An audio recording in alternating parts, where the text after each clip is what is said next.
देश के पहाड़ी राज्य उत्तराखंड की सीमाएं नेपाल और चीन से लगी हुई हैं।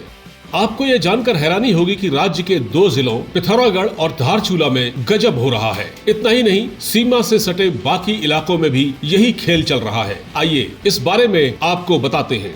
असल में इन इलाकों यानी पिथौरागढ़ और धारचूला में स्थानीय लोग अपने मोबाइल फोन में नेपाल टेलीकॉम के सिम का इस्तेमाल करते हैं, क्योंकि यहाँ नेपाली टेलीकॉम का नेटवर्क बहुत उम्दा बताया जाता है। दूसरी ओर भारत की सरकारी कंपनियों के सिम वहाँ काम नहीं करते। बात करते वक्त नेटवर्क में समस्या आती है।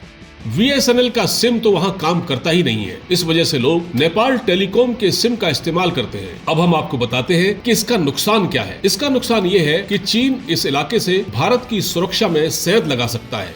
वैसे भी चीन और भारत की सीमा आपस में लगती है। नेपाल में क्योंकि चीन की दखलंदाजी बहुत ज्यादा है, तो वो सीधे तौर पर तो नहीं, लेकिन नेपाल के रास्ते भारत में किसी भी साजिश को अंजाम दे सकता है। नेपाल टेलीकॉम के सिम यहाँ आसानी से सिग्नल पकड़ लेते हैं। अब आपको एक महत्वपूर्ण जानकारी दे रहे हैं।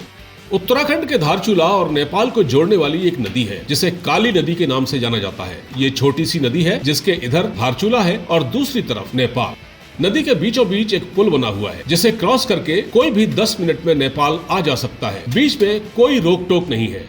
नेपाल के लोग सुबह आकर शाम को लौट जाते हैं। इस सीमांत इलाके के लोग मोबाइल तो पिथौरागढ़ या धारचूला की दुकानों से खरीदते हैं, लेकिन सिम नेपाल टेलीकॉम का इस्तेमाल करते हैं। ऐसा नहीं है कि उत्तराखंड सरकार को ये जानकारी नहीं है। बावजूद उसके इन इलाकों में नेपाली कंपनियों के सिम धड़ल्ले से इस्तेमाल हो रहे हैं और सरकार उन इलाकों में भारतीय कंपनियों के मोबाइल नेटवर्क को अब तक दुरुस्त नहीं कर पाई है। ऐसे में जरूरी सुविधाओं से महरूम यहाँ के लोग विदेशी नेपाली सिमों को सरेआम इस्तेमाल करने पर मजबूर हैं। इससे एक तो देश की सुरक्षा को खतरा है, तो दूसरी ओर यहाँ के व्यापारियों और दुकानदारों को भारी नुकसान हो रहा है। इससे सीधे सीधे देश की अर्थव्यवस्था को भी नुकसान हो रहा है।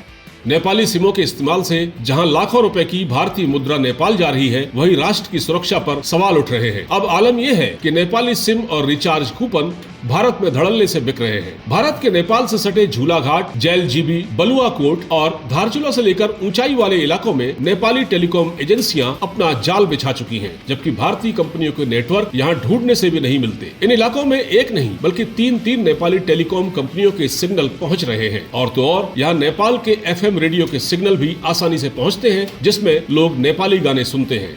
इंडियन न्यूज की रिपोर्ट।